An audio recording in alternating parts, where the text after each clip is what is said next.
బాబు పాలు పితకడం ఆలస్యమైంది, అందుకే లేట్ అయింది.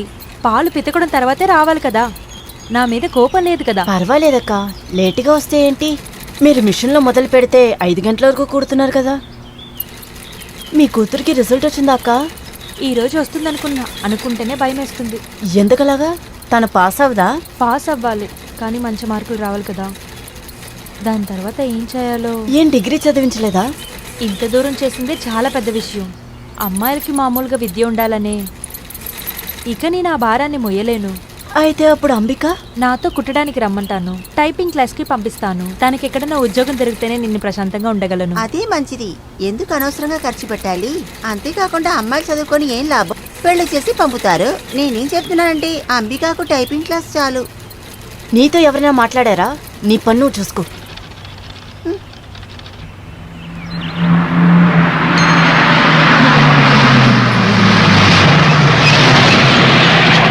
దిగండి దిగండి దిగండి, త్వరగా దిగండి, త్వరగా దిగండి. ఏంటి లేటు? త్వరగా దిగండి. ఇది బాగా పనిచేస్తుందో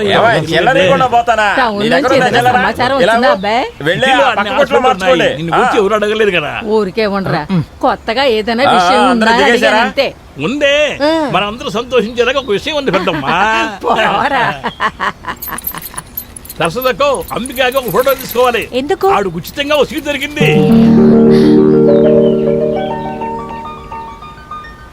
మాట్లాడే టైం లేదు, ఈ రోజే ఫోటో పేపర్లో రావాలి.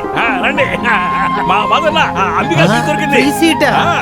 ప్లేట్ ఇడ్లీ. అంబికాకి సీట్ దొరికినందువల్ల వాళ్ళు ఇడ్లీలే నేను ఇవాళ మీరేం కుట్టద్దు. సరస్వతి అక్క, సరోజిని అక్క, మీరు రండి. చంద్రిక రావే. లేదు, నేను అక్కడికి రాను. నాకు చాలా పనులున్నాయి. మంచి కాలం వచ్చింది, మా చెల్లెలికి మంచి కాలం వచ్చింది.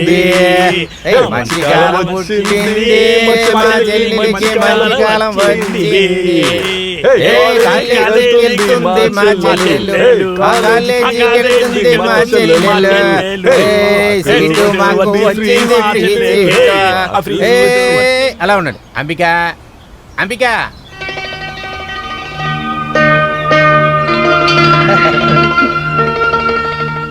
ఏమైంది?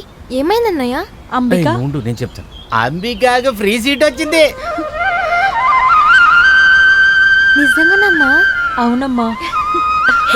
ప్రియమైన ఊరు జనులారా, వచ్చిన మార్కులతో ఫ్రీ సీట్ తీసుకున్నటువంటి మన ఊర్లో ఉన్న అంబిక అనే అమ్మాయికి రేపు సాయంకాలం 5 గంటలకి మన ఊర్లో మార్కెట్ పక్కన ఉన్న అప్పుస్వామి కట్టిన స్టేజీ మీద ఉత్సవం జరగబోతోంది. అందరినీ ఆహ్వానిస్తున్నాం. ఈ కార్యక్రమంలో మన ఊరి ఎమ్మెల్యే అయినటువంటి శివకుమార్ గారు ఆ అమ్మాయికి సన్మానం చేయబోతున్నారు.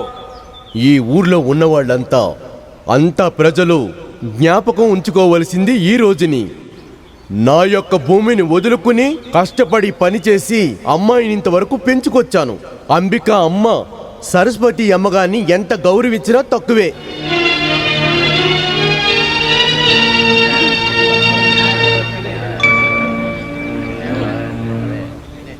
అంబికాని వాళ్ళ యొక్క కోరికలు ఆశలు ఏంటని నేను అర్థం చేసుకోగలను. అయినా కుటుంబం యొక్క పరిస్థితిని, వాళ్ళు నాన్న చేసిన ద్రోహాన్ని ఆ అమ్మాయి చాలా కష్టపడుతుంది.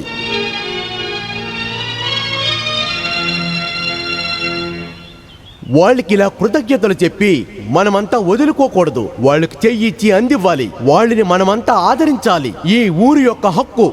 అంబికాకి ఇష్టపడిన జీవితం అమర్చాలని మీ అందరి ముందు ఈ రోజు నేను అంబికాని సత్కరిస్తున్నాను.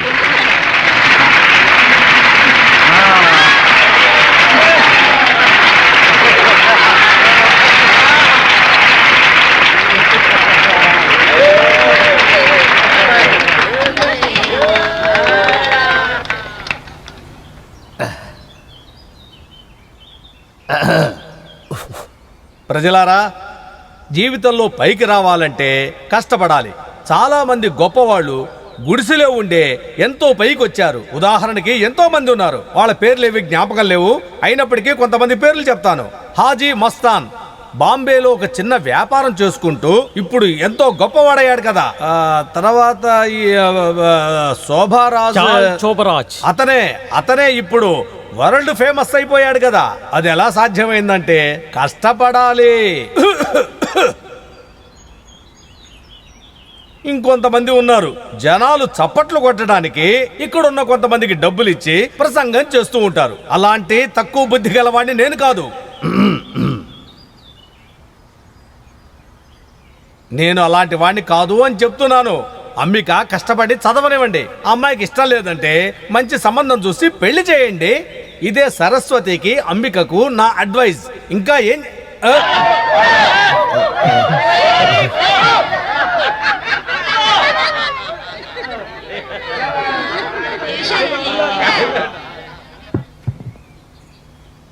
కుక్క తోక ఎప్పుడు వంకరే ఉంటుందనే సామెతలాగా ఆ నంబియార్ దగ్గర డబ్బులుంటే పేదవాళ్ళకి ఏం ప్రయోజనం?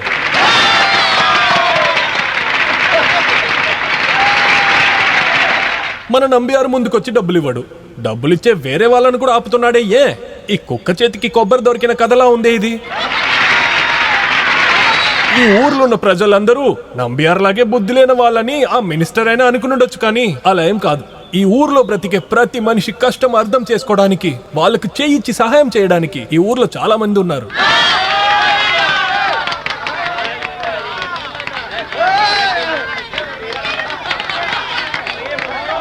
సరస్వతి అక్క ఇంటి పరిస్థితి నాకు తెలుసు. అంబిక బాగా చదువుకుంటుందని నేను విన్నాను.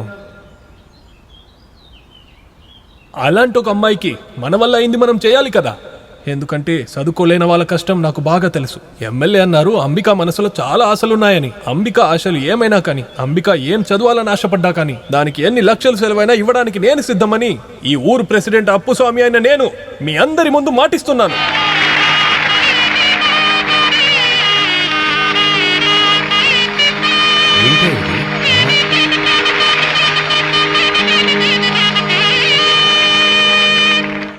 మాటిచ్చింది తప్ప అమ్మా? పేదలు బాగుపడటానికే కదమ్మా. అదేం తప్పు కాదే. వాళ్ళందరూ చదువుకోవాలమ్మా.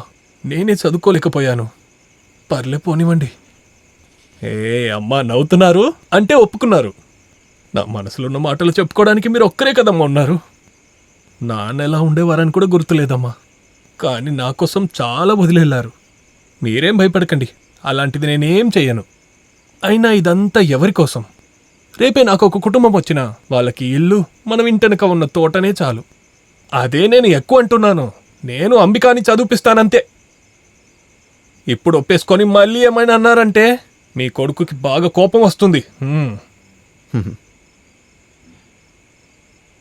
వస్తున్నారు అన్నట్టు అమ్మగారు ఒప్పుకున్నారా? ఒప్పుకున్నారు. ఒప్పుకోలేదు, ఒప్పుకోరు కూడా. కావాలంటే నేను అడిగి ఆగు. నా అమ్మ గురించి నాకు తెలిసినంత నీకు తెలియదు. నీ గురించి మాకు తెలిసినంత వరకు అమ్మకు తెలియదు కదా. ఒక మైక్ దొరికిందంటే మిమ్మల్ని మర్చిపోయి మీరు మాట్లాడతారా? అలా మాట్లాడతానికి చాలా మంది ఉన్నారు కదరా. కానీ వాళ్ళకేమీ నష్టం రాదు. ఆ ఎమ్మెల్యే ఏం చేశాడు? వచ్చాడు, మాట్లాడాడు, అందరితో క్లాప్స్ కొట్టించుకొని వెళ్ళిపోయాడు. వాడికేం నష్టం జరగలేదు కదా. కానీ నీకు పన్ను చదివించడానికి నువ్వెవరివి?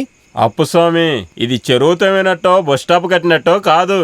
ఆ అమ్మాయి అసలు ఏం చదువుతుందో కొంచెమైనా నీకు అసలు తెలుసా? మాట కూడా ఇచ్చేశాడు. ఆ పిల్ల ఏం చదవాలనుకుంటే అది చదివిచ్చేస్తాడంట. ఆశ ఎవరికి లేదురా. నా టీ కొట్టుకు బదులు ఒక పెద్ద 5 స్టార్ హోటల్ కట్టాలన్న ఆశ. అది జరుగుతుందా? నాకు కూడా అతిథి రావుని పెళ్లి చేసుకోవాలని ఆశ. ఏంటి చేస్తారా? నీకు అతిథి రావేం దొరకదులే. కావాలంటే మన ఊర్లో అన్నం ఉంటుంది, దాన్ని వెళ్ళి కట్టుకో. జరగని దానికి ఆశపడుకురా. ఆ అమ్మాయికి చదువుకోవాలని ఆశ. దానికి ఎంత ఖర్చు అవుతుందో తెలుసా? అది డాక్టరో ఇంజనీరో కలెక్టర్ అవ్వాలని చెప్పిందంటే చదివిస్తా. నేను మన ఊర్లో అందరి ముందు మాటిచ్చాను, తప్పకుండా చేసే తీరా.